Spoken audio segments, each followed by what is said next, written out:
쓸모아. 한국은 최근 국산 기술로 불가능하다는 A사 레이더를 만들고 차세대 한국형 전투기를 내놓을 준비를 하고 있습니다. 30년 전부터 시작된 한국의 전투기 개발의 역사는 너무나도 경이로웠고, 최근에는 공군력 세계 1위 미국과 일본까지도 한국산 전투기를 도입하려는 움직임까지 보이고 있습니다. 이렇게 한국산 전투기가 세계적으로 인정받는 데는 초석이 된 아주 중요한 계기가 있었습니다. 그것은 국내 최초로 개발에 성공한 초음속 고등훈련기 T-50 골든 이글입니다. T-50 골든 이글이라 불리는 한국산 고등훈련기는 2002년 8월 초도 비행, 2003년 2월 초음속 돌파 비행에 성공한 후 2005년에 공군에 인도되었습니다.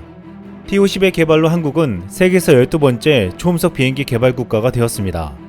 한국은 1991년 KT-1 기본훈련기를 시작으로 1995년에는 미국 록히드 마틴에서 개발한 F-16을 국내에서 면허 생산하는 KF-16을 만들었습니다.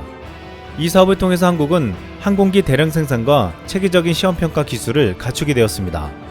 하지만 당시 한국 공군과 기술진은 초음속 훈련기에 대한 갈증이 있었습니다.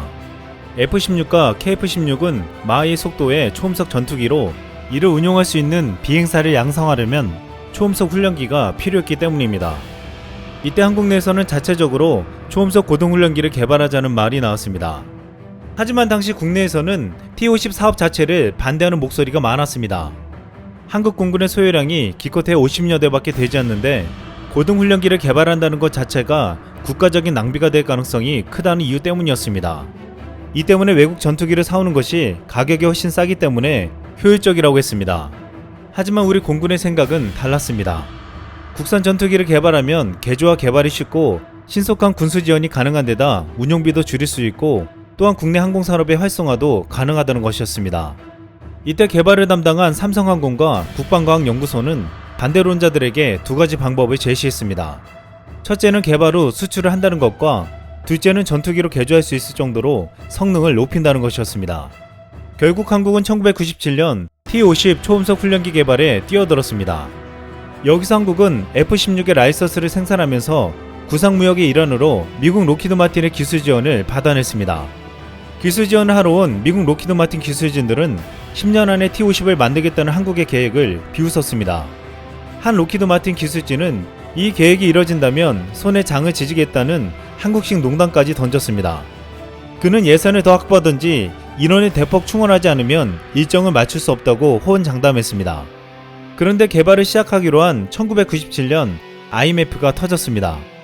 1달러당 900원이었던 환율이 불과 한 달 만에 2,000원이 되어 개발 비용이 폭증한 것입니다. 그럼에도 개발팀은 포기하지 않았고 휴일을 반납하고 불철주야 개발에 매달렸습니다. 연구팀 2명이 과로를 안타깝게 순직하는 사례도 나왔고, 일부 부품을 공급한 프랑스 개발사는 한국 연구팀에 시달려서 사직서를 쓸 정도였습니다. 결국 한국은 목표 기간보다 4개월이나 빨리 시제기 개발을 성공적으로 마쳤습니다. 록히드 마틴 측은 한국이 해낸 업적에 혀를 내둘렀습니다. 2003년 2월 18일 마하 1.0으로 세계에서 12번째로 국산기 초음속 비행에 성공했습니다. 시험비행 조종사인 이충환 강철소령은 마하 1.0을 도입하는 순간 흔들림 없는 비행 성능을 보여줬다고 평가했습니다. 이 말을 듣는 순간 기술진은 환호성을 터뜨렸고 관계자들은 뜨거운 눈물을 흘렸습니다. 이후 17,700파운드의 강력한 추력과 최고 마하 1.5의 고속기동이 가능한 명품이 탄생했고 동급 훈련기 중 최고라는 찬사를 받게 되었습니다. T-50은 처음부터 전세계 시장 진출을 목표로 최신 항공 전자장비와 디지털 비행 제어 시스템을 적용하여 기동성과 안정성이 우수하도록 설계되었습니다. T-50을 기반으로 한 경전투기 FA-50은 공대공 공대지 미사일과 합동 정밀 직격탄, 다목적 정밀 유도 확산탄 등의 정밀 유도무기 투하 능력을 갖췄고 최고 속도로는 마하 1.5로 전투기용 레이더 전술 데이터 링크를 갖췄고 야간 임무 수행도 가능했습니다. 기대했던 대로 T-50의 뛰어난 성능은 전 세계에서 주목했습니다. 지난 2013년 한국은 인도네시아에 총 4천억 규모의 T-50을 수출하며 전 세계에서 6번째 초음속 항공기 수출국에 올랐습니다. 이후 T-50의 경전투기용 모델인 FA-50을 비롯해 대한민국은 이후 태국, 필리핀, 이라크까지 총 64대의 기체를 수출했습니다. T-50 한 대의 수출은 중형자동차 1000대 수출에 해당하는 규모였습니다.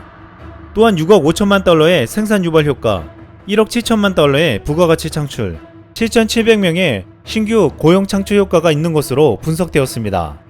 현재 KF-X 사업으로 개발되는 전투기는 T-50과 유사한 크기이므로 한국은 T-50 개발에서 습득한 기술을 재활용할 수 있습니다. 또한 우리나라는 T-50의 개발에 성공하면서 세계에서 유일하게 조종사 양성을 국산 항공기로 진행하는 나라가 되었습니다. 입문과정 KT-100, 기본과정 KT-1, 고등과정 T-50, 전술 입문과정 TA-50에 쓰이는 항공기는 국방과학연구소와 한국항공우주산업을 비롯한 방산업계가 1980년도부터 지속적인 노력을 기울인 결과였습니다. 그런데 이 같은 T-50의 명성은 2018년 미국 공군이 고등훈련기를 교체한다고 하자 이를 수주해야 한다는 말까지 나오게 만들었습니다. 이 사업은 미 공군이 57년 된 T-38 훈련기를 교체하는 사업으로 1차적으로 훈련기 351대와 시뮬레이터 46대를 구매하고 계약상 훈련기 총 475대와 시뮬레이터 120대까지 구매한다는 것이었습니다. 미 공군의 훈련기를 납품하면 그 실적이 미 공군의 추후 입찰은 물론 다른 국가 입찰에도 유리하게 작용할 수 있어 큰 기대를 모았습니다. 경제적으로 보면 이것은 351대 18조 규모의 사업으로 앞으로 100조 원대 연쇄 수주에도 잠재 효과를 가지고 올 수 있다고도 보았습니다. T-50 훈련기는 F-35 전투기에 최적화된 고등 훈련기로 이미 인도네시아, 필리핀 등에 수출되어 성공적으로 운영되며 신뢰성을 가지고 있었습니다. 한국 KAI는 로키드 마틴사와 컨소시엄을 구성해 사업 수주에 도전했는데 미국 보잉, 스웨덴 사부 컨소시엄과 이탈리아의 레오나르도가 참가하며 막바까지 치열한 수주전을 펼쳤습니다. 그런데 결국 미국은 보잉 사부 컨소시엄 T-7A를 선택했다고 발표했습니다. 미국이 보잉사를 선정한 가장 큰 이유는 비교할 수 없는 저렴한 가격이었습니다. 미 공군은 발표문에서 경쟁을 통해 훈련기 구매에 최소 100억 달러, 하나로 약 12조 원을 절약하게 됐다고 밝혔습니다. 미 공군은 원래 훈련기 351대에 197억 달러, 약 21조 8천억 원이 필요할 것으로 예상했습니다. 시장에서 예상한 사업 예정가는 163억 달러, 약 18조 원이었는데 보잉 컨소시엄은 92억 달러를 제시했습니다. T-50은 가장 강력한 성능과 경쟁력을 가졌다고 평가받았음에도 불구하고 거의 반값에 가까운 가격을 제시한 보잉에게 패배한 것입니다. KAI 관계자는 이번 입찰에 실패하면 사실상 군용기 사업을 접어야 하는 보잉의 절박함이 출혈 수준의 배팅을 감수하게 한 것 같다고 해석했습니다. 그런데 최근 다 끝난 줄 알았던 미 훈련기 도입에서 문제가 벌어지면서 다시 한국을 찾는 상황이 발생했습니다. 지난 3월 미국에서 미 공군이 보잉 사업의 신형 T-7A 레드호크 도입 전 KIA의 T-50 기종 4대에서 8대를 장기 임차하는 계획을 추진하고 있다고 보도되었습니다. T-7A 고등훈련기는 2024년 이후에나 전력화될 예정이기 때문에 지금 바로 도입해 운용할 수 있는 고등훈련기를 임대한다는 것입니다. 미 공군은 KIA의 T-50 기종을 5년간 임대하고 4,500시간 비행 계획을 갖고 있다고 전해졌습니다. 만약 이번 계약이 체결될 경우 역사적이게도 미 공군 고등훈련기 사업에서 탈락한 T-50 기반 FA-50이 미 공군 조종사 양성 체계의 개혁 과정에서 중추적인 역할을 할 것으로 보이고 있습니다. 또한 웨시는 보잉 사부의 T-7A 개발이 난항을 겪을 가능성도 배제할 수 없다고 내다봤습니다. 보잉은 최근 미국 정부에 600억 달러, 약 77조 5천억 원 규모의 자금 신청을 하는 등 재정적인 어려움에 처해 있습니다. 보잉의 당초 예상 사업비의 77% 수준의 가격을 낮춰 입찰에 성공한 것이어서 양산 비용을 맞추기가 쉽지 않을 것이란 전망도 나오고 있습니다. KAI는 이번 임대 계약이 성사되면 T-50 계열의 항공기의 우수성을 널리 알리고 경쟁력을 높일 수 있는 계기가 될 것으로 기대하고 있습니다. 또한 이번 계약이 성사되면 한국산 전투기의 미 공군 사용 첫 사례가 되며 동남아 등 수출시장 활로 개척에 도움이 될 전망입니다.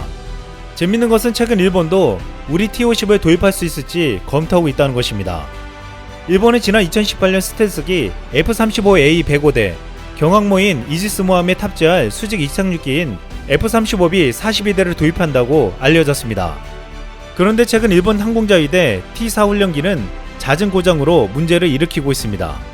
T-4 훈련기는 최초 배치 이후 30년이 지나 정비를 해도 엔진 출력이 나오지 않는 등 문제가 지속되고 있어 근본적인 대책이 요구되는 상황입니다. 그러자 일본 내에서 한국의 T-50 고등훈련기 도입 가능성도 신중히 검토해야 한다는 견해가 제기되고 있습니다. 하지만 최근 한국과 불신이 커져가는 일본의 입장에서 T-50을 달라고 하기는 쉽지 않을 것으로 보이고 있습니다. 한국은 30년 동안 수많은 반대에도 불구하고 전투기를 개발해왔습니다. 이제 그동안 흘린 피와 땀은 한국형 차세대 전투기를 눈앞에 볼 수 있게 만들고 있습니다. 이상 스멍이었습니다.